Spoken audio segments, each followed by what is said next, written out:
COVID-19 cases continue to skyrocket across the country. There are more people testing positive for COVID-19, and the numbers continue to outpace those of the first wave. Last Friday, the Public Health Agency of Canada released new modeling.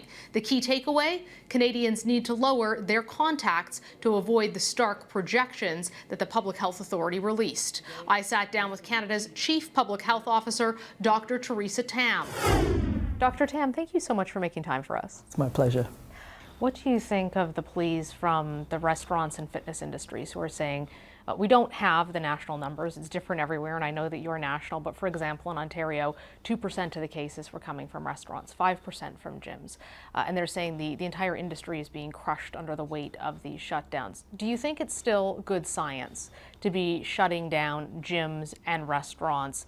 I think obviously maybe bars or clubs where people are dancing and yelling is another story, but a lot of these other places are saying, look, we're being so careful. So I think in the local level, it's a very difficult decision. They're trying to keep schools open. They're trying to keep essential workplaces, schools, and educational institutes open. So how do you cut down on that contact community-wise?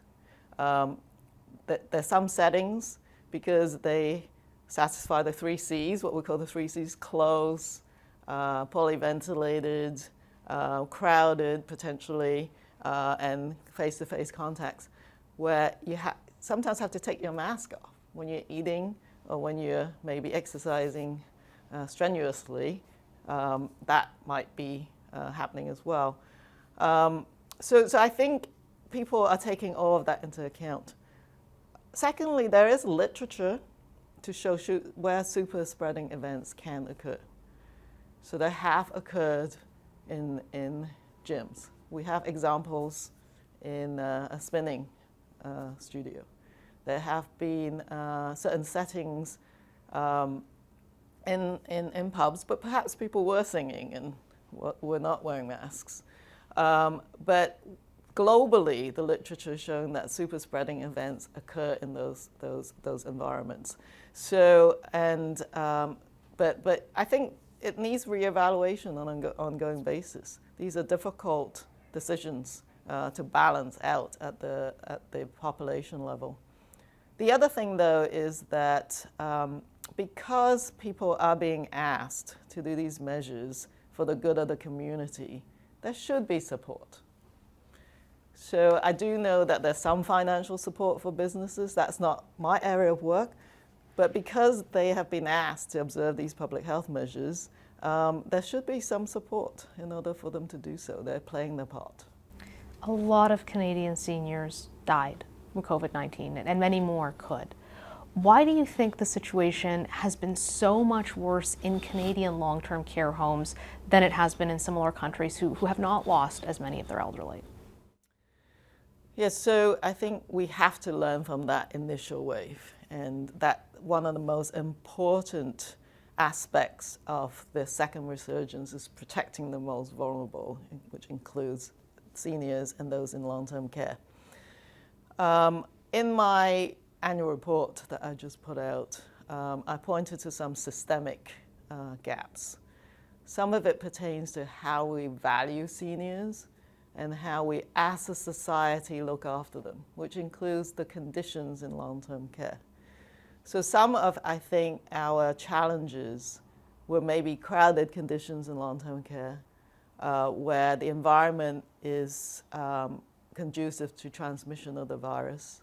But the other thing that I try to point out in my report is the human resource. The human resource we're dependent on often racialized, marginalized, poorly paid, low-wage workers to help and support long-term care facilities. And when they're impacted and they couldn't go to work, the whole system began to feel the massive stress. And we had to send in the military to support that. And so that was how fragile that system was. And this pandemic really shone a light on some extremely systemic issues. When you look back over the course of the pandemic, this is a new virus.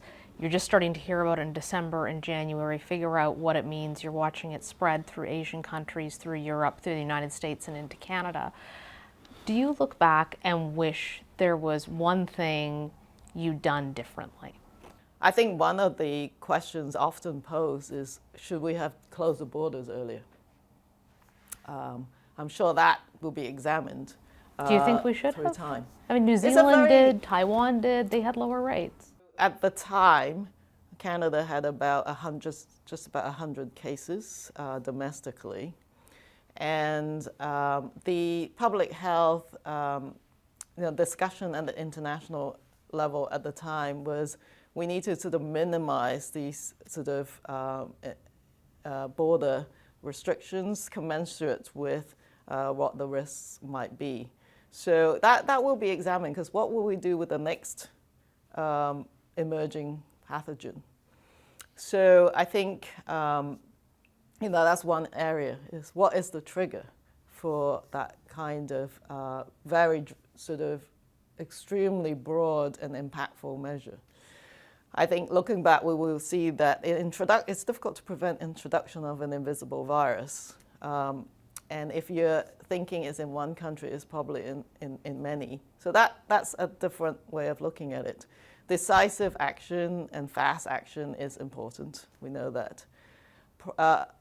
Maybe better risk communication, making sure people know that while transmission really wasn't happening very much in Canada at the time, it could happen, that could occur. But it was a massive decision. We're talking about a country, this is not the same as maybe an island country with one port of entry. This is a country with many ports of entry, with a land border that is the biggest undefended, as it were, border in the world, with the greatest amount of economic activity. Now we have one of the strictest border measures in the world to ensure that we keep Canada safe. Do you think we'll see a third wave?